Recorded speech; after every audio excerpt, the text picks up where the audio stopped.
안녕하세요. 해외에서 오랫동안 한국대 입시를 준비한 학생들을 지려온 경험 바탕으로 이 특례입시와 관련하여 가능한 정확한 정보를 전달드리기 위해서 노력하고 있는 옹글리시의 옹이란입니다. 자, 오늘은 해외 국제학교를 선택할 때 유의할 점에 대한 설명을 드리는 시간을 준비했는데요. 오늘 본격적인 이야기를 나누기 앞서가지고 먼저 드릴 말씀은 이 해외에는 굉장히 다양한 형태의 국제학교들이 있습니다. 물론 이제 그거를 편의상 몇 가지 형태로 이렇게 분류해놨지만 제가 오늘 드린 그 분류가 100% 어떻게 보면 그 모든 국제학교 형태를 그 안에 딱 맞아 들어갈 정도로 그게 완벽하게 분류했다고 볼 수 없는 부분이고요. 이 말씀은 뭐냐면 어떤 학교가 있다 할 때 그 학교가 어떤 특성을 가진다 해서 아니면 예를 들어가지고 뭐 IB 과정 운영하는 학교다, 뭐 A레벨을 운영하는 학교다 해가지고 그 학교가 또 어떻게 보면 그 전체가 또 뭐 A레벨을 운영하는 학교니까 모든 학교가 동일한 특성과 특징을 갖고 있는 것은 아닙니다.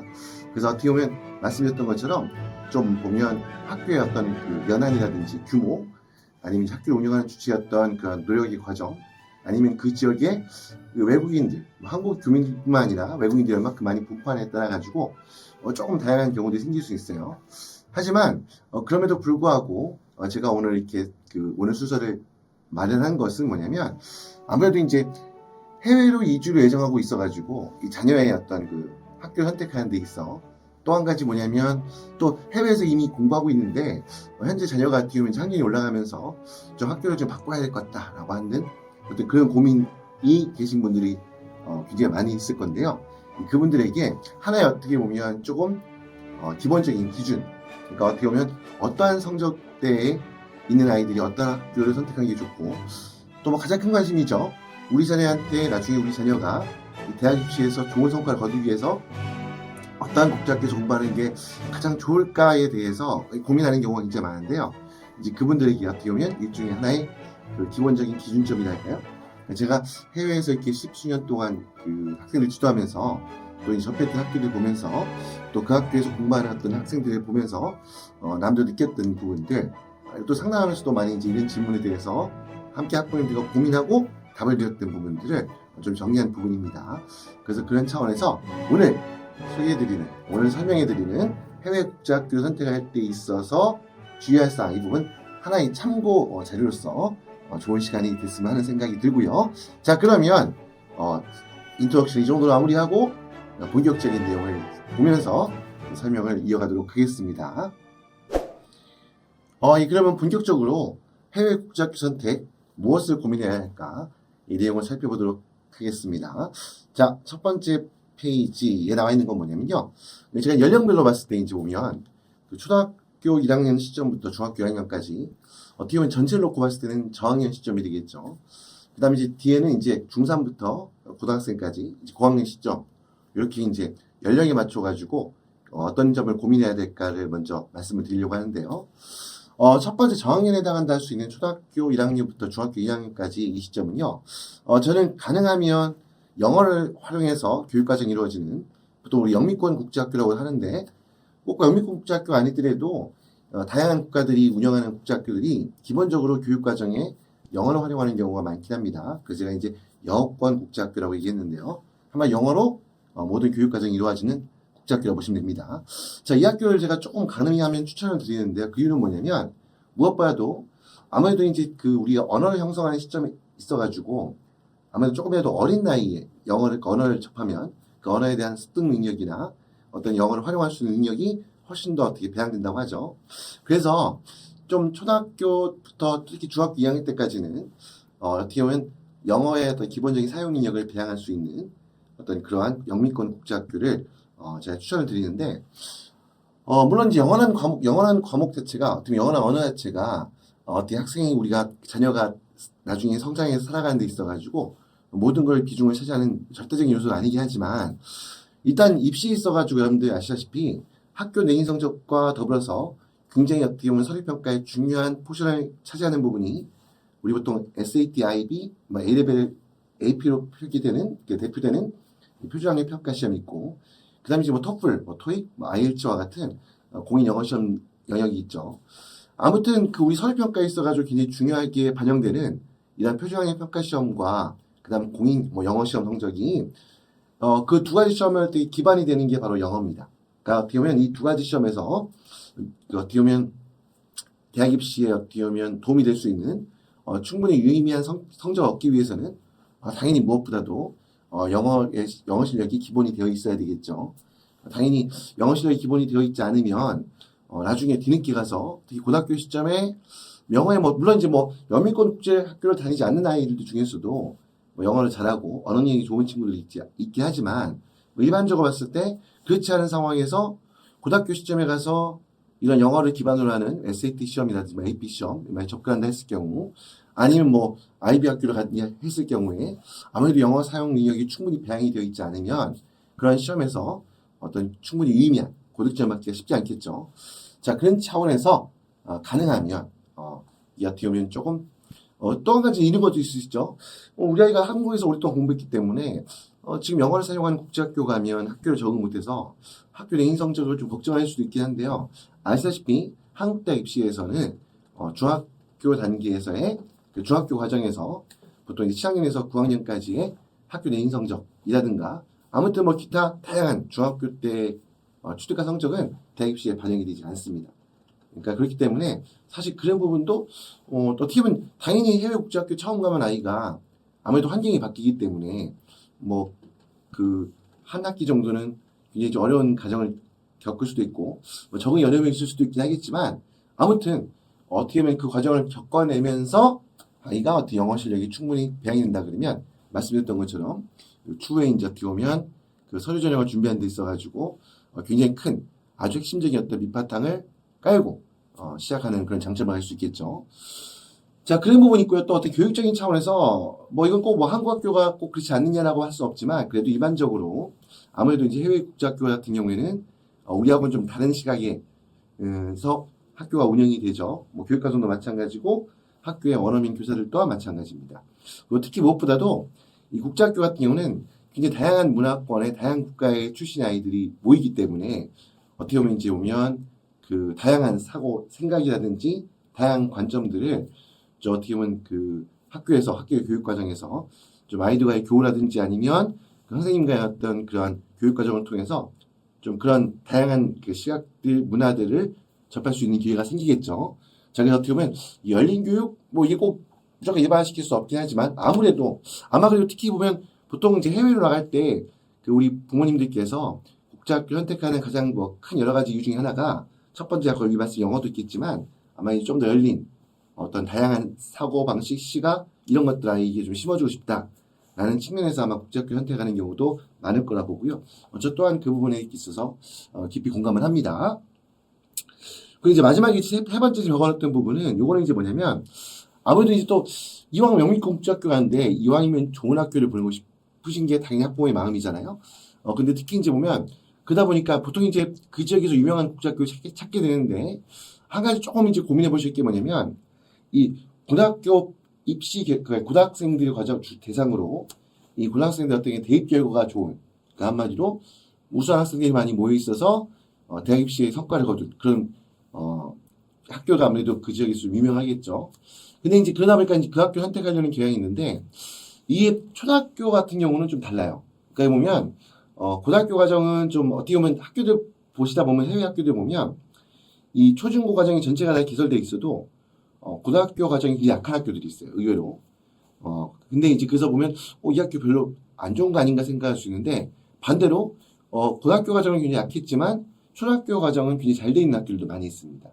반대로 대학 입시가 굉장히 좋은 굉장히 우수한 학교라고 유명하고 알려져 있는데 불구하고 막상 초등학교 과정 같은 경우는 이게 가끔 보다 보면 초등 과정을 이렇게 우리 엘리멘터리라고 하는 기본적인 과정을 조금 늦게 시작하는 경우도 있고요. 실제 그런 학교도 있고 아니면 그렇지 않다 하더라도 조금 이제 학교의 모든 그 편제나 어떤 에너지가 조금 이제 그 미들 하이 쪽에 조금 더 편중이 돼 있다 보니까 의외로 초등학교 과정은 좀 약한 학교들도 있어요. 그래서 꼭 국제학교 선택할 때 있어가지고 반드시 고등학교 과정에서 유명한 학교, 그러니까 한마디로 대학 입시가 좋은 학교가 반드시 초등 과정도 어떻게 보면 좀 교육과정이 잘 돼 있고 좋은 학교다라고 이렇게 등치시킬 수 없다는 말씀입니다. 그래서 그런 경우가 있다는 부분, 뭐 이런 부분들 아마 이제 현직에서 아마 이제 준비하실 때 현직에 계신 뭐 선배 학부모들한테 아마 문의를 하다 보면 아마 그런 내용들을 많이 발견하게 될 겁니다. 그래서 그런 부분 있다는 거 한번 참고하셨으면 좋겠고요. 자, 이제 그 다음 페이지 넘어가겠습니다. 좀 전까지는 초등학교부터 중학교 2학년까지 저학년 학생들에 대한 얘기를 했다면요. 이제는 중3 이상입니다. 자, 중3 이상이 중학교 3학년이면 사실, 물론 이제 중학교 이상 뭐 고등학생들도 영어에 노출한 빈도를 늘리면 당연히 뭐, 우리 뭐 대학생도 마찬가지고 성인도 마찬가지잖아요. 물론 영어 실력이 늘긴 늘죠, 당연히. 근데 아무래도 중3이 정도 되면 이 영어 실력을 단순히 활용하는 능력이 있어가지고 굉장히 깊이 있는, 어떻게 보면 좀 극단적이 하면 원어민과 같은, 꼭 원어민이 똑같지 않다 하더라도 원어민과 같은 어떤 영어 실력을 갖추게 습득하는 데 있어서는 좀 어려운 이제 중3 정도 되면 어렵게 되는 거죠. 그렇기 때문에 일단 이 중3에 해당한 학생이 해외 국제학교 선택할 때, 그러니까 해외 학교 선택할 때 가장 중요하게 고민해야 될 부분이 바로 현재 학생이 가지고 있는 영어 실력입니다. 그러니까 영어를 단순히 말하는 것뿐만 아니라 영어를 읽고 쓰고 뭐 듣고 이런 부분들이 얼마큼 충분히 형성이 돼 있느냐 안 돼 있느냐, 뭐 이거 굉장히 깊이 있게 고민하셔야 돼요. 오늘 국제학교부터 설명을 드리지만 여긴 지금 보면 화면상에 보시면 뭐 제외한국학교도 있고 한국계 국제학교도 있죠. 그러니까 오늘의 주제는 한국 학교가 아니라 영어를 사용한 영어권 국제학교를 말씀드린 거지만 이 영어 실력이 뛰어나지 않을 경우, 한마디로 꼭 완벽하다는 거 아닙니다. 그래도 어느 정도 평균 이상의 영어 실력을 갖추고 있지 않다라고 할 경우에는 아무래도 이제 말씀드렸던 것처럼 이 표에도 지금 화면에도 보이시는 것처럼 이 제외한국학교나 한국계 국제학교도 좀 고민하셔야 됩니다. 물론 이제 이렇게 생각할 수 있죠. 이왕에 해외 나가는데 뭐 이왕이면 해외 국제학교 보내야 되는 거 아니야 생각하시는 경우가 많은데요. 물론 그게 꼭 틀리다고 보진 않거든요. 근데 대학 입시를 준비하는 관점에서 특히 이제 국내 나중에 돌아와서 한국에 있는 대학을 입학한다는 관점에서 봤을 때는 이 부분은 고민 안 할 수가 없어요. 특히 중학교 3학년 이상이 되면 이제 불과 몇 년 되면 이때 준비하는 과정들이 그 준비하는 과정에서 나온 성과를 바탕으로 대학 입시를 준비하게 되는 거잖아요. 그렇기 때문에 영어 실력이 부족할 경우에는 특히 이제 제외한국학교를 한번 좀 고민해 보셔야 됩니다. 아무래도 제외한국학교 같은 경우는 학교 적응에도 조금 유리하죠. 왜냐면 제외한국학교가 물론 이제 국내에 있는 고등학교하고 100% 동일하게 교육과정이 진행되는 것은 아니지만 기본 틀은 국내 교육부의 권한을 관리하에서 국내에 있는 고등학교하고 거의 비슷한 유사한 틀에서 진행이 되기 때문에 뭐 언어부터도 한국어로 교육이 진행되는 거고, 그렇기 때문에 아무래도 학생이 정하는데 좀 빠른 부분이 있겠죠. 그렇기 때문에 특히 그래야지 당연히 나중에 학교 내인 성적을 관리하던 또 아니면 여러 가지 성적을 대학 고등학교 과정에서 공부하면서 아무래도 이제 언어에 대한 단점도 없고 아무래도 이제 학교 적용하는 부분도 수월하다 보니까 뭐 요즘 보면 이제 필답 전형이라는 부분이 지금 많이 축소되긴 했지만 일단 필답을 준비한다 했을 때도 이 뭐 국어, 영어, 수학 이 과목들의 시험 범위라고 할까요? 출제되는 범위가 한국 고등학교 교과를 기준으로 해서 출제가 되기 때문에 뭐 이런 걸 준비하는 데 있어서도 자연스럽게 제외한국학교에서 공부한다 그러면 아무래도 도움이 될 수밖에 없겠죠. 그래서 이 대학 입시라는 관점에서는 만약에 영어 실력 우리 자녀가 영어가 좀 많이 부족하다고 할 경우에는 제외한국학교를 선택할 거 한번 충분히 고민해 보셔야 되고요. 자, 근데 이런 부분이 있죠. 이 제외한국학교가 전 세계에 굉장히 많은 학교들이 있는데요. 특히 교민들이 굉장히 많이 모여 있는. 제가 있는 뭐 호치민이라든지 아니면 저기 하노이라든지 이런 경우는 학교 규모가 제법 큰데도 불구하고 워낙 교민 수가 많다 보니까 근데 이제 그 교민의 자녀들을 모두 받을 수 있는 게 아니잖아요. 학교의 규모가 제한되어 있으니까. 그러다 보니까 이제 제외한국학교를 입학하지 못할 그런 상황이 생길 수밖에 없는 경우들이 많이 있습니다. 자, 그런 경우에는 그러면 한국계 국제학교를 선택할 수도 있는데요. 이 한국계 국제학교라고 제가 말씀드린 건 어떤 학교냐면 뭐 인터내셔널 스쿨이라고 되어 있긴 하지만 꼭 그리고 학교의 명칭 안에 한국, 코리아는 많은 명칭이 들어가 있지는 않지만 일단 학교를 운영하는 주체가 한국인, 그러니까 한국인들이 새로 설립한 학교를 말하는 겁니다. 이런 학교들이 해외에 보면 굉장히 생각보다 많이 있습니다. 특히 우리 교민분들이 많이 거주하는 그런 지역에는 꼭 이렇게 오면 그래서 뭐 중국에 보면 북경이나 상해나 청도라든지 여기 뭐 하노이라든지 아니면 호치민 같은 경우에 이제 제외한국학교를 뺀 한국계, 그러니까 한국인이 주체가 돼서 운영하는 한국계 국제학교들이 있거든요. 이런 학교를 선택하게 될 수 있는데요. 이럴 경우에는 이 사실 좀 어려운 부분이긴 한데요. 가능하면 좀 설립 연한이 좀 돼서, 물론 이제 뭐 해외에 있는 한국 학교, 한국계 국제학교가 연한이 된다고 해서 뭐 국내에 있는 학교들처럼 막 30년, 40년 연통 뭐 이런 건 없습니다. 왜냐면 우리 한국인들이 해외에 본격적으로 진출하기 시작한, 뭐 대규모로 진출하기 시작한 시점이 뭐 길어도 20년 정도 안팎이기 때문에 뭐 그렇게 뭐 3, 40년 전통인 갖고 있는 학교는 없겠지만, 아무튼 그렇다 하더라도 가능하면 가급적이면 좀 학교가 설립된 지가 좀 제법 돼서 좀 자리를 잡은, 왜냐면 그런 학교를 좀 선택할까 먼저 추천을 드리고요. 아무래도 이제 그런 설립 연한이 좀 되고 자리 잡은 학교가 아무래도 좋으면 학교를 운영하고 교육과정을 운영하고 또 학생들 어떤 면학 분위기라든지 대학 입시의 성과라든지 이런 부분에 있어가지고 좀 더 다듬어져 있는 그 형태의 가능성이 많겠죠. 그리고 또 한 가지 마지막에 보면 이제 또 하지만 한국 학교는 싫다. 그래도 영어를 사용하는 학교를 보내고 싶다라고 할 때는 이 AP 과정 학교를 이제 말씀을 드렸는데요. 보통 이제 미국계 국제학교가 이제 보통 AP 과정을 운영하는데, 물론 최근에는 미국계 국제학교라고 해서 무조건 AP만 하진 않습니다. IB가 많이 도입된 경우도 많은데요. 아무튼 기본적인 틀은 미국계 국제학교는 AP를 중심으로 하는데, 그럼 AP가 영어를 사용하지 않기 때문에 이 말씀을 드리는 거 아니고요. 뒤에 말씀드리겠지만 IB나 A레벨 같은 경우에는 굉장히 영어 실력이 기본적인 비바탕이 잘 돼 있어야지 아무래도 이제 그 과정 자체를 이수하는데 무리가 없이 진행될 수 있거든요. 근데 AP 과정도 마찬가지긴 한데 AP 같은 경우는 이 일회성 시험이라 뭐냐면 이 시험 자체의 특성이 그 한번 학생이 공부한 학습한 내용 가지고 매년 5월에 있는 한 번 1회 시험을 통해 성적을 받는 형태거든요. 그 시험도 뭐 주관식이라든 서술형 답안도 작성해야 되지만 또 객관식 문항도 상당히 많이 포함되어 있고요. 어떻게 보면 좀 약간 이 암기를 통해서 시험 볼 수 있는 이런 그런 특성이 제일 가까운 부분이 다른 IB나 A레벨에 비해서는 AP가 그렇습니다.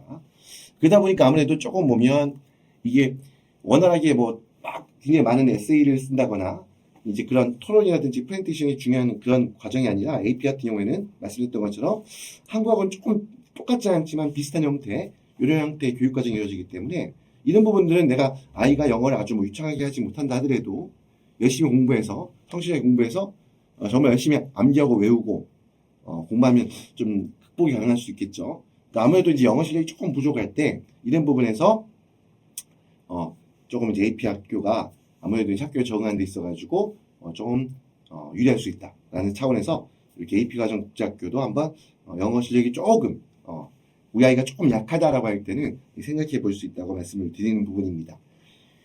자, 다음 페이지 넘어가겠습니다.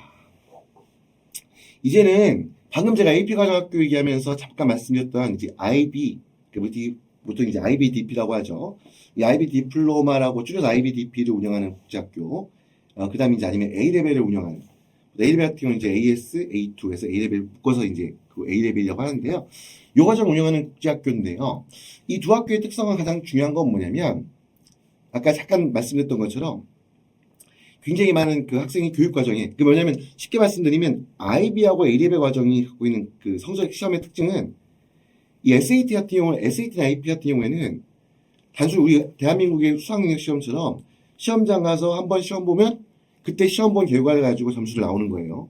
근데 이제 그게 아니라 이 IB나 A레벨은 학교 내인 성적과 그 다음에 우리 대학 수학능력 시험이라고 하는 그 파이널 시험 성적이 하나 합쳐져 가지고 종합해서 이제 최종 성적을 만들어내게 되거든요.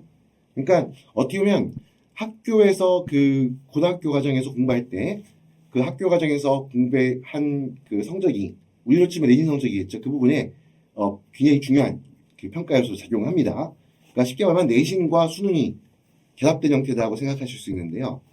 그러다 보면 아무래도 이제 보면 특히 내신 과정에서는 그렇잖아요. 우리도 보면 뭐 수행 평가도 굉장히 많고 뭐 물론 집필 시험도 있지만 수행 평가할 때 보면 여러 가지 이제 보통 글도 써내기도 하고 발표를 하기도 하잖아요. 특히 이제 IB나 A레벨 같은 경우에는 굉장히 많은 에세이를 작성한다거나 특히 프레젠테이션을 좀 많이 해야 됩니다. 이걸 충분히 하려고 하려면 아무래도 기본적 영어 실력이 갖춰져 있어야겠죠. 특히 그 중에서도 IB 과정 같은 경우에는 이 에세이를 굉장히 많이 써서 내야 돼요. 그러니까 한마디로 매 학기마다, 매 과목마다, 매 학기마다 뭐 A레벨도 마찬가지긴 하지만 특히 IB가 그렇습니다. 이 IB 같은 경우는 아시다시피 이 IB 할 때 그 B가 앞에 인터내셔널 바칼로레라는 거거든요. 우리 아시잖아요. 프랑스가 만든 대학 입시제도인 바칼로레라는 게 결국 철학 논술이죠. 그러니까 그러다 보니까 아무래도 보면 굉장히 글을 많이 써야 돼요. 그리고 이제 굉장히 깊이 있는 글을 써야 되고요.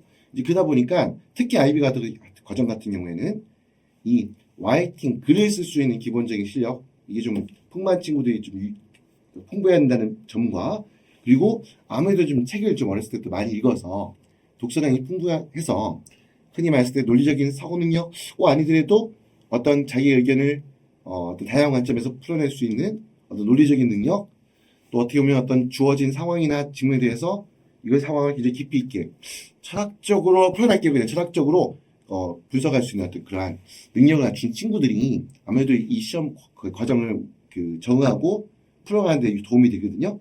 이제 그런 부분에서 특히 IB 과정 국제학교를 선택할 경우에는 이런 부분들, 말씀드렸던 가급적이면 좀 책을 많이 읽은 친구들이나 글 쓰는 데 있어가지고 와이팅이 자신 있는 친구들한테 좀 유리하다고 보시면 되고요. 그 다음에 이제 보면 13학년제 학교, 특히 이제 보면 A레벨 운영하는 학교들은 대부분 다는 아니지만 영계 아니면 영국 국제학교인 경우가 많죠. 이 학교 같은 경우에는 13학년제 같은 경우에는 뭐냐면 이게 2월 1부터 2월 13까지 그러니까 Y1부터 Y13까지 이렇게 13학년들이 있어요. 이 부분이 익숙하지 않은 분들이 헷갈릴 수가 있는데요. 이 Y1, 그러니까 13학년제 학교에서 1학년은 우리나라 국내에서는 이걸 그 초등학교 입학하기 전 단계, 뭐 쉽게 말하면 유치원 단계가 되겠죠. 그렇게 보기 때문에 사실 Y2부터 초등학교 1학년으로 계산을 해서 Y13을, 그러니까 2월 13을 고3, 그러니까 우리 보통 12학년제에서 12학년으로 보는 거거든요. 이렇게 구성이 되어 있습니다. 근데 특히 영국계 국제학교 같은 경우에는 요 입학 학생 연령에 따른 입학 그 학년을 배정하는데 좀 까다로운 경우들이 많아요. 그러다 보니까 가끔 이제 이름 관계미 없이 그냥 학교에 안내에 따라 가지고 국내 학교 다니다가 전학한 다음에 한 학년을 막 건너뛰는 경우가 생긴 경우가 있거든요. 그렇기 때문에 이 한 학년을 그냥 건너뛰어버리면, 통째로 건너뛰어버리면 그게 여러 가지로 피곤해집니다. 그렇기 때문에 아무튼 13학년제 학교를 선택할 경우에는 뭐 물론 이제 IB 학교도 마찬가지 13학년제 학교들 많죠. 어쨌건 이럴 경우에는 편입하게 되는 학년, 이걸 좀 고민을 신중하게 하셔야 된다라는 부분을 한번 유의사항으로 말씀을 드렸습니다. 지금 타이틀을 자유롭고 활동적인 성격의 학생 해놓고 밑에 AP 과정 국제학교 써놓으니까 제가 이렇게 써놓고도 혹시 그냥 공부 안 한 친구도 AP 학교 가는지 그 말씀을 드린 게 아닙니다. 제가 말씀했던 것처럼 아무래도 조금 이제 교육 과정 자체가 특히 IB 같은 경우에는 A레벨도 마찬가지고요. 학교에서 아까 말씀드렸던 기본적인 과정을 소화하기 위해서 굉장히 많은 에세이, 그다음 프레젠테이션 준비, 디스커션 준비 여러 가지가 있다 보니까 좀 아무래도 학교에 공부하는 교육 과정에 많이 함몰될 수밖에 없는 측면이 있어요. 그러다 보니까 아무래도 이제 좀 아카데믹한 구조 속에 좀 학생들이 풍덩 빠져살 수밖에 없는 거죠. 근데 아무래도 AP 같은 경우는 그렇지 않고 시험 자체의 특성이 꼭 이게 뭐 무조건 뭐 AP가 IB보다 쉽다, A레벨보다 쉽다라고 할 수 없지만 아무튼 교육 과정을 소화하고 준비하는 과정이 아무래도 AP 과정 학교가 좀 더 어떻게 보면 투입해야 되는 시간이라든지 에너지가 조금 적게 들 수 있는 거죠. 그 말은 반대로 학생이 자유롭게 활용할 수 있는 시간이 그만큼 더 많이 주어진다는 거잖아요. 그렇기 때문에 아무래도 조금 이제 그런 아카데미가에 단순히 책상에 앉아서 공부하는 거에만 집중하지 않고 조금 다양한 활동들을 좀 좋아하는 이런 어떤 보면 그런 학생들 같은 경우에는 아무래도 상대적으로 IB나 A레벨 학교보다는 AP가 좀 국제학교가 좀 더 나을 수 있다는 측면에서 이렇게 말씀을 드렸고요. 반면에 대신에 AP 학교에서 공부할 경우에는 물론 요즘은 사회권 대학 입시학과들은 뭐 A레벨을 공부하나 IB 과정을 공부하나 다 SAT 성적을 또 취득해서 내긴 하지만 근데 이 AP 학교 같은 경우에는 이 변별력을 가장 높게 보는 게 SAT예요. 그러다 보니까 이 AP 과정 국제학교를 공부하는 과정에서 AP 시험을 공부하는 학생들 같은 경우는 IB나 A레벨 과정에서 학교에서 공부하는 학생들에 비해서 비교가 안 될 만큼의 훨씬 더 높은 SAT 성적을 요구한다는 거. 물론 뭐 ACT도 마찬가지긴 합니다. 둘 다 미국에서 운영하고 있는 표준학력 평가 시험 성적이죠. 아무튼 AP 과정에서 공부하는 학생들의 경우에는 사회권 대학 지나가기 위해서는 무엇보다도 SAT 성적을 최대한 높은 고득점을 받는 것이 필요하다라는 부분 한번 염두에 두시고요. 그렇습니다. 아무튼 이렇게 된다라는 부분 말씀을 드리고요. 다음 페이지 넘어가겠습니다. 자, 다음은 이제 한국 학생들의 비중이 작은 학교. 아무래도 이제 해외에 있다 보면 특히 교민들이 많은 그 지역에 보면 이름은 영미권 국제학교고 미국계 학교고 뭐 영국계 학교 돼 있는데 막상 학생들의 숫자 그 한국인이 차지하는 비중이 굉장히 큰 학교들이 있어요. 이제 이런 학교들의 가장 큰 단점은 뭐냐면 아무래도 이제 아이들이 영어보다 한국어 익숙한 아이들이 대부분이잖아요. 그러다 보니까 학교에서 아이들이 사용하는 과정 원래 국제학교에서 공부하는 거는 성적을 내야 되는 거는 AP가 했던 IB가 했던 A레벨인데 그 영어를 모든 것을 증해야 되는데 막상 아이들이 이제 한국 아이들이 주변에 많다 보면 아무래도 한국어를 사용하는 게 편하다 보니까 학교에서조차도 수업 시간 외에는 쉬는 시간은 거의 한국 아이들과 한국어로만 대화하고 또 방과 후에 학교 생활이 끝난 다음에도 거의 모든 게 한국어에 그 젖어있게 되는 거죠. 한마디로 영어에 대한 노출 시간이 굉장히 제한되게 되는 거죠. 이제 이러다 보니까 영어 실력이 단순히 영어를 활용하는 능력이 떨어진 것뿐만 아니라 그 영어 실력을 바탕으로 해서 치르게 되는 APIB, SAT 성적까지도 소개 성과를 못 거두는 경우가 많습니다. 그러다 보니까 저는 개인적으로 국제학교, 영미권 국제학교라면 가능하면 너무 한국 아이들이 많이 모이는 학교를 저는 추천하진 않습니다. 근데 물론 이제 어쨌건 그거는 이제 뭐 학교가 틀리니까 좀 별개의 분야고 그러다 보니까 이제 한국 학생들 숫자가 좀 적은 학교들 또 물론 이제 저하고 비슷한 사고방식 생각 때문에 한국인이 적은 가급적이면 외국 원어민들이 좀 많이 모여있는 이런 학교를 선택하시는 학부모님들이 계시고요. 또 아니면 지역에 따라서는 교민들이 많지 않은 지역 같은 경우는 다 어쩔 수 없이 절대적인 교민 숫자가 적다 보니까 국제학교의 원어민들, 외국 학생들이 많을 수밖에 없는 거겠죠. 자, 이런 이제 한국 학생의 비중이 아주 작은 학교를 다닐 수밖에 없는 케이스가 있는데요. 뭐 선택이 걸 수도 있고 불가피한 경우도 있고. 당연히 장점은 당연히 뭡니까? 영어에 몰입할 수 있는. 그러니까 모든 그렇잖아요. 한국어로 뭐 학교에서 학생이 아이가 학교에서 한국어로 뭔가 문제를 해결할 수 없는 상황이 되다 보니까 학교에서 주어지는 과제나 공부하는 과정이나 시험을 보거나 뭐 프로젝트를 하거나 뭐 숙제를 하거나 모든 과정 영어를 통해서 할 수밖에 없다 보니까 아무래도 영어에 대해서 어떻게 보면 몰입해서 그 영어의 어떤 그 영어 실력을 늘리기 위한 그런 능동적인 과정이 자연스럽게 발생할 수밖에 없겠지요. 그래서 그런 측면이 장점인데요. 대신에 이제 아무래도 이제 보면 이 그 한국의 학생 숫자가 좀 적은 학교 같은 경우는 쉽게 말하면 마케팅을 잘 안 하는 거예요. 뭐냐면 비상업적인 경우가 좀 많아요. 너무 약간 보면 어떻게 보면 좀 FM대로 운영되는 좀 약간 타이트한. 그래서 그러다 보니까 학교 스님들도 조금 FM 되돌아 보니까 내신 성적을 좀 잘 안 준다거나 아무래도 이제 또 원어민 학생들하고 경쟁이 하다 보니까 이런 거에서 내신 성적을 얻는 데 있어가지고 좀 약점이 있을 수 있는데요. 반면에 이런 경우에는 보통 보면 아까 말씀드렸던 것처럼 규모가 작거나 크거나 관계없이 아무래도 이제 학교의 교육 방침이나 아무래도 좀 교육 방침이 조금 약간 고직한 케이스가 많고 선생님들도 고직한 경우가 많죠. 그러다 보니까 아무래도 조금 이게 그 상업적인 형태를 띠지 못하다 보니까 한국 학생들이 많이 안 다닐 수가 있는데 아무튼 그런 부분의 장점은 당연하겠죠. 굉장히 치열하고 어떻게 보면 경쟁이 치열하고 또 아무래도 이제 학교에서 공부하는 과정 자체가 굉장히 내실 있게 이루어진 경우가 많다 보니까 이런 경우에 있어 어떻게 보면 아예 근본적인 실력이 향상하는 데는 오히려 이게 플러스가 되는 경우가 많고 당연히 국제학교에서 공부했을 때 뒤로 말씀드리겠지만 중요한 거는 표준학력 평가 시험 성적이 굉장히 중요합니다. 이 성적을 만드는 데 있어가지고 이 부분에 좀 도움이 될 수 있는 부분이겠죠. 아무래도 좀 타이트하게 경쟁하면서 공부했기 때문에 대신에 이제 이 학교 할 때 이제 학부모들이 제일 어려워하는 부분이 그거예요. 아무래도 이제 이 한국 학생들이 많지 않다 보니까 학교의 운영 과정이나 이게 아시겠지만 물론 요즘 최근에는 그 우리 한국 대학의 입시도 특히 서류평가가 서류 전형 같은 경우는 특히 영미권 대학의 서류평가하고 좀 비슷하게 닮아가는 구석이 있긴 하지만 아직까지 그래도 한국 대학만의 어떤 특징들이 있거든요.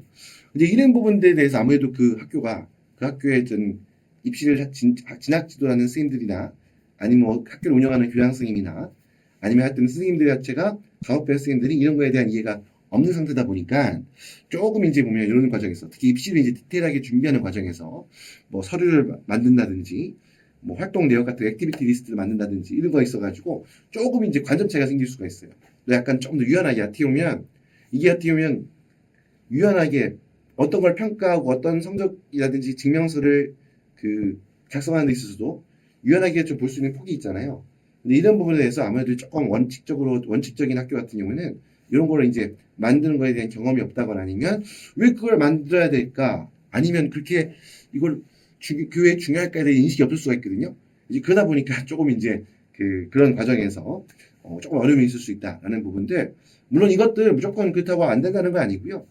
이런 경우에는 미리 학부모님과 학생이 그 담당 선생님과 그 과목별 선생님이라든지 아니면 진학지도 선생님들하고 미리 이런 부분에 대해서 충분히 커뮤니케이션하면 커뮤니케이션 충분히 해서 이해를 하면 이런 한국 학생들이 많지 않고 한국 대학 입시에 대한 경험이 없는 국제학교에서도 뭐 충분히 그런 한국 대학 입시에 맞게 물론 이 대학의 진로 같은 게 또 중요하기 때문에 그분들 학부의 기본 관점이 원래 잘 몰랐기 때문이지 뭐 안 해주겠다가 아니에요. 만약에 충분히 커뮤니케이션을 통해서 그런 왜 필요한가, 왜 진입 이런 부분이 준비가 되어야 되는가 알게 되면 그분들도 굉장히 열심히 도와주십니다. 그렇기 때문에 좀 그런 부분들 미리 감안해서 미리 좀 커뮤니케이션을 자주 하는 어떤 그런 거에 대한 준비도 필요하다고 봅니다. 자, 다음으로는 내인 성적을 잘 주는 학교가 좋은 학교냐라는 부분인데요. 제가 해외에서 이렇게 학부모님들 상담하다 보면 A라는 학교가 내인 성적을 잘 주기 때문에 지필링이 잘 주기 때문에 이 학교로 아마 전학을 할까를 고민하는 경우들이 많이 있어요. 그러니까 지금 내가 다니는 B 학교가 뭐 내인 성적을 좀 잘 안 준다, 다 너무 타이트하다. 그래서 그러다 보니까 이제 그런 경우에 학부모님들께서 내인 성적을 잘 주는 학교로 가서 내인 성적을 잘 받아야지 이게 아마 딴 것보다도 한국대 입시에 있어서 유리할 것이다라고 이렇게 이제 그렇게 이제 고민하는 분들이 많이 계시는데요. 제가 여기에 대해서 먼저 결론적으로 말씀부터 드리면 꼭 그렇지 않다는 겁니다. 특히 이제 그 국제학교 같은 경우에는요, 아무래도 이제 해외에 있다 보면 굉장히 다양한 형태의 국제학교도 있습니다. 학생 수의 규모부터 시작해가지고 아니면 학생들의 어떤 성적 분포라든지 이런 부분들이 엄청나게 다양하거든요. 근데 이런 다양한 국제학교 형태에 대해서 이것들을 한국에 있는 대학에 있는 입학사정관이나 교직원분들이 그 지역에 있는 국제학교를 모두가 파악할 수 있는 게 아니죠. 그 말은 무슨 말씀이냐면 어떻게 보면 규모가 굉장히 작은데도 불구하고 아니면 뭐 규모가 많다 하더라도 내인 성적을 이게 정말 열심히 해서 받은 성적인지 아니면 그냥 학교가 자체가 내인 성적을 좀 잘 주는 학교인지 이걸 솔직히 명확하게 구분할 수가 없잖아요. 이제 그러다 보니까 결국 결론적으로 이런 특히 IB라든지 AP라든지 A랩을 운영하는 국제학교 특히 이런 경우에는 학교 자체에서 주는 선생님들이 주는 평가의 점수인 학교 내인 성적의 변별력이 높지가 않습니다. 굉장히 낮다고 보셔야 되고요. 그럼 이 학교들은 어떤 성적이 중요하느냐? 말 그대로 뭐냐면 그 외부 평가에 의해서 객관적인 검증이 이루어지는 그 시험인 AP나 IB나 뭐 A레벨 아니면 SAT 이런 표준학력 평가 시험 성적이 절대적 영향을 갖습니다. 이 성적이 굉장히 중요하다고 보셔야 돼요. 그러니까 사실 학교 자체에서 받는 내인 성적 사실 큰 의미가 없습니다. 어떻게 보면. 그렇기 때문에 사실 내인 성적을 잘 주는 학교가 좋은 학교가 아니고요. 엄밀하게 정확하게 말씀드리면 그 학교의 학생들이 우수한 학생들이 많이 모여 있어서 아니면 학교가 이제 내실 있게 아주 깊이 있게 잘 진행돼서 그 학교에 있는 학생들이 학생 수준이 높아서 이 학교에서 공부했을 때 그 학교에 졸업한 학생들이 어떤 IBDP 결과라든지 A레벨 성적이라든지 AP 성적이 좋은 SAT 성적이 좋은 그런 아이들을 많이 배출한 학교가 사실 대학 입시에서 훨씬 더 유리한 평가를 받을 수 있는 어떤 그런 가능성을 가질 수 있는 대학 입시 유리한 학교라고 보시는 게 더 정확하다고 보셔야 됩니다. 그렇기 때문에 뭐 물론 이제 뭐 IB나 A레벨 같은 경우에는 학교 내인 성적이 분명히 반영이 되죠. 근데 그 경우에도 이런 것도 보셔야 돼요. 어떤 경우도 있냐면 흔히 말했을 때 이제 IB라든지 A레벨 같은 경우에는 최종적인 어떻게 보면 우리 대학 수학능력 시험처럼 최종적인 어떤 정해진 날짜에 보는 그런 외부 원래 IB를 주관하는 주관사나 A레벨을 주관하는 주관사가 실시하는 그런 시험을 보기 전에 학교 자체에서 선생님들이 내부 평가에 의해서 프리 성적이라는 걸 주거든요. 근데 이 프리 성적이 만약에 실제 파이널 내부 평가 원래 그 주관 기관에서 받던 그런 검증된 시험하고 비교했을 때 성적이 너무 차이가 많이 날 경우에 사실 그 학교에 대한 대학의 평가가 결국 좋을 수가 없습니다. 일단 이런 부분도 고민해 봐야 하기 때문에 아무튼 중요한 건 뭐냐면 특히 영미 IB 과정이나 AP 과정이나 A레벨 과정 운영하는 학교 같은 경우에는 그 학교에서 공부한 학생들을 평가돼 있어 제일 중요하게 작용하는 거는 단순히 학교 내부의 선생님이 주는 아무래도 선생님들이 내부에서 줄 때는 아무래도 뭐 그 선생님들의 어떤 그 교육에 대한 관점이라거나 아니면 아이디어에 대한 어떤 그 대학 입시를 조금 더 유리하게 가져가게 하고 싶다는 어떤 그런 학생들이 생각하는 마음이나 여러 가지 때문에 성적을 잘 줄 수가 있거든요. 하지만 그거는 주관적일 수밖에 없는 거죠. 이제 그런 부분이기 때문에 중요한 거는 바로 반복해서 말씀드리지만 SAT나 AP나 IB나 A레벨 같은 그런 표준학력 평가 시험 성적을 대학 입시 제일 중요한 평가 요소가 되고요. 결국은 그 부분은 그런 관점을 가지고서 이 학교가 좋은 학교인지 안 좋은 학교인지를 판단하는 게 훨씬 더 현명한 그런 학교 선택 방법이라고 생각할 수 있다고 봅니다. 자, 이제 오늘 순서에 아마 이 마지막이 될 것 같은데요. 자, 이제 오늘 순서의 마지막이 될 것 같은데요. 또 한 가지 이제 해외에 있다 보면 자주 이제 어떻게 보면 듣게 되는 일찍 오해와도 같은 이야기 중에 하나가 IB 학교가 A레벨이나 AP 학교보다 대학 입시에 유리하다라고 하는 그런 학부모님들 간의 어떤 그런 이야기들, 또 이제 그런 부분 때문에 우리 아이가 AP 학교와 A레벨 학교를 다니고 있는데 그럼 IB 학교로 전학해야 되는 거 아닌가라고 그런 경우에 고민하고 상담하시는 경우도 많이 있는데요. 이 또한 여러분들 결론부터 말씀드리면 IB 학교가 A레벨이나 AP 학교가 대학 입시에 유리하다? 저는 전혀 그렇지 않다고 봅니다. 유리하다 불리하다가 없다고 봐요. 그냥 IB 학교는 IB 학교의 특성에 맞게, 그리고 AP 학교는 AP 학교의 특성에 맞게, 또 A레벨은 A레벨 학교의 특성에 맞게 그 시험 성적, 개별 성적에서 얼마큼 좋은 성적을 받느냐라는 게 중요한 부분이지, 단순히 IB 과정의 학교에서 공부했기 때문에 대학 입시에 유리할 것이라는 것은 굉장히 큰 오해라고 보셔야 됩니다. 근데 왜 그렇게 오해하는 경우가 많이 발생하냐면요. 아무래도 이 IB 과정의 학교가, IB 과정이 인정하기 솔직히 말씀드리면 좀 상업성이 좀 뛰어난 과정이에요. 아무래도 이제 IB 과정 운영하면 거기에 따라서 학비를 조금 더 높게 측정할 수 있는 어떤 그런 기준이 됩니다. 그러다 보니까 많은 사립국제학교들이 이 IB 과정을 채택하는 경우가 유행처럼 많이 번졌거든요. 이제 그러다 보니까 IB 학교에서 IB 과정 운영하는 국제학교에서 공부하는 학생들 숫자가 상대적으로 많다 보니까 왠지 그렇게 보이는. 당연히 학생 수가 많으면 A레벨 공부하는 학생 수가 적다 보니까 그냥 입시 결과가 나왔을 때도 당연히 그렇잖아요. I레벨 과정을 공부한 학생들이 합격한 숫자가 더 많을 수밖에 없겠죠. 왜냐면 그 IB 과정에서 공부한 학교에서 공부한 그 학생의 수가 더 많으니까.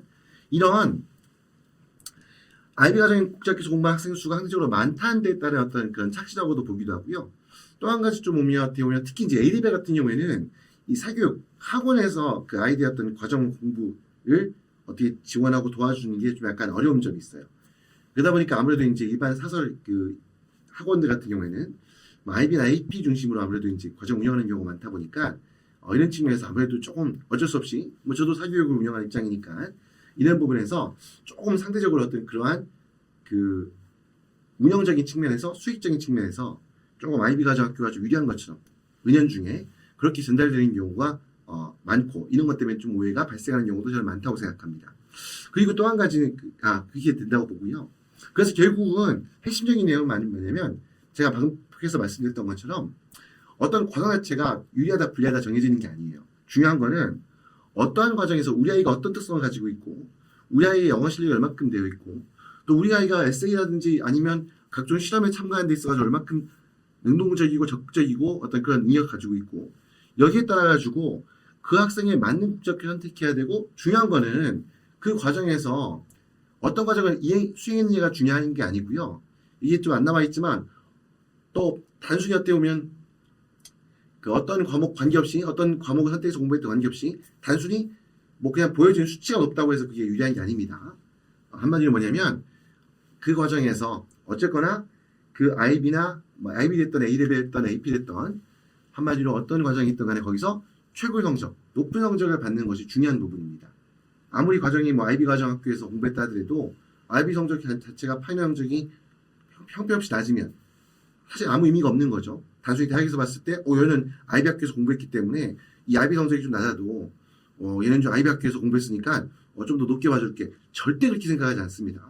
각 시험 과정에 따라서 대학에서 평가하는 기준이 명확하고요. 그리고 이 사실 보면 A레벨, IB, 그 다음에 이제 AP 이런 과정들이 특히 A레벨 같은 경우에 상대적으로 좀 이런 과정 운영하는 학교가 작다 보니까 가끔은 이런 부분도 있어요. 대학에서 A레벨은 잘 모른다고 하는데요. 절대 그렇지 않습니다. 사실 만만치 않게 이 숫자도 꽤 많고요.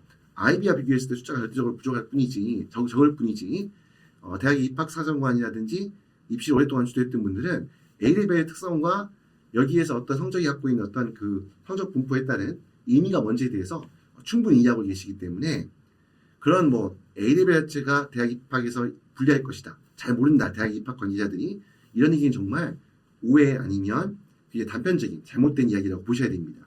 그래서 어쨌건 중요한 거는 반복해서 말씀드리지만 어떠한 과정이 중요한 게 아니라 그 과정에서 요구하는 어떻게 보면 유의미한 그러니까 높은 고득점을 받을 수 있을 것인가 유의미한 좋은 성적을 받을 수 있을 것인가 이 부분이 더 중요하다고 보셔야 됩니다. 자, 이런 부분에서 이런 부분을 고민하고 학교를 선택하는 것이 가장 필요한 부분이라고 저는 생각을 하고 있습니다. 그래서 이 페이지도 이제 마지막으로 오늘 영상을 제작하면서 이 부분에 이제 이 부분도 설명드리는 순서를 첨가했고요. 자, 이렇게 해서 해외 국제학교 선택할 때 무엇을 고민해야 될까? 한마디로 해외 국제학교 선택하는 데 있어서 유의할 사항이 무언가에 대해서 설명을 드리는 시간을 가졌는데요.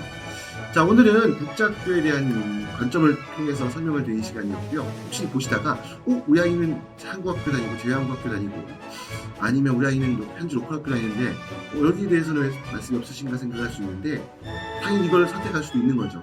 근데 오늘은 이제 기본적으로 틀을 영미권 영어를 사용하는 그런 국제학교를 그 여러 가지 형태의 학교들이 있는데 거기서 어떤 학교를 선택하는 것이 우리 자녀를 교육하는 데 있어서 특히 무엇보다도 한국대 입시를 준비하는 데 있어서 도움이 될 수 있는가 이런 관점으로 말씀드린 거기 때문에 오늘은 영미권 국제학교 중심으로 말씀드렸다는 부분 한번 이해를 부탁을 드리고요. 아무튼 해외에 있다 보면 굉장히 많은 종류의 학교와 그 학생이 되었던 모습 그리고 그 학교가 갖고 있는 어떤 운영 과정의 장점 단점들을 많이 발견하게 되는데요. 물론 이제 이런 부분들을 요즘은 워낙 이제 인터넷이 여러 가지 매체들이 발달해서 그 학교들에 대해서 디테일한 내용들을 확인할 수 있는 어떤 그런 과정이 과거보다 훨씬 많아지겠지만 아직도 아무래도 조금 베일에 쌓여 있는 경우들이 베일이 그 학교 일부를 가려고 가는 게 아니라 아무래도 국내에서 특히 해외 학교를 준비하다 보면 아니면 해외에서도 다른 지역으로 이렇게 이주를 할 때 아무래도 이제 그런 디테일한 정보를 얻기가 한계가 있다 보니까 고민들이 많을 수밖에 없고 또 한 가지 어떻게 보면 아무래도 국제학교는 대부분 다 사립 학교이기 때문에 학생들을 조금 더 유치하기 위해서 우리 학교를 봐드리기 위해서 아무래도 굉장히 마케팅 차원에서 실제와 다른 어떤 한 이야기를 하게 되죠. 이런 부분 때문에 어떻게 좀 혼란스러워하고 실제로 그런 선택의 과정에서 어떤 그런 내용적인 고민이나 실질적인 고민 없이 학교를 잘못 선택해서 조금 어떻게 보면 피해를 겪는 그런 경우도 많이 발견하게 되기 때문에 그런 차원에서 제가 오늘 영상을 준비했었고요. 초대도 말씀드렸지만 물론 이게 무조건 모든 학교에 천편일률적으로 그대로 적용된다는 건 아닙니다. 대략적인 개연성이 있다는 거고요. 그렇지 않고 정말 한국이 이제 많이 모여있지만 있음에도 불구하고 굉장히 학교가 내실 있게 운영이 잘 되고 그 학교의 아이들이 영어 실력도 뛰어나고 그래서 표정의 평가 시험을 우수한 그런 학교도 분명히 있습니다. 그렇기 때문에 혹시라도 이제 그렇게 이게 무조건 적용되는 거다라고 보시면 안 된다는 말씀을 덧붙여 드리고요. 자, 후반부에 좀 말씀이 좀 길었습니다. 아무튼 오늘 영상 이 정도로 마무리하고요. 아무튼 오늘 시청하신 영상 또한 해외에서 자녀를 교육하고 계시거나 특히 이제 무엇보다도 해외로 이주를 앞두고서 자녀가 선택할 학교 선택을 고민하는 데 있어서 나아가서는 자녀 교육과 대학 입시를 준비하는 데 있어가지고 조금이나마 도움이 될 수 있는 그런 영상이 되었기를 바랍니다. 자, 도움이 되셨다면 구독과 좋아요 부탁드리고요. 자, 지금까지 잉글리시의 옹이날이었습니다. 감사합니다.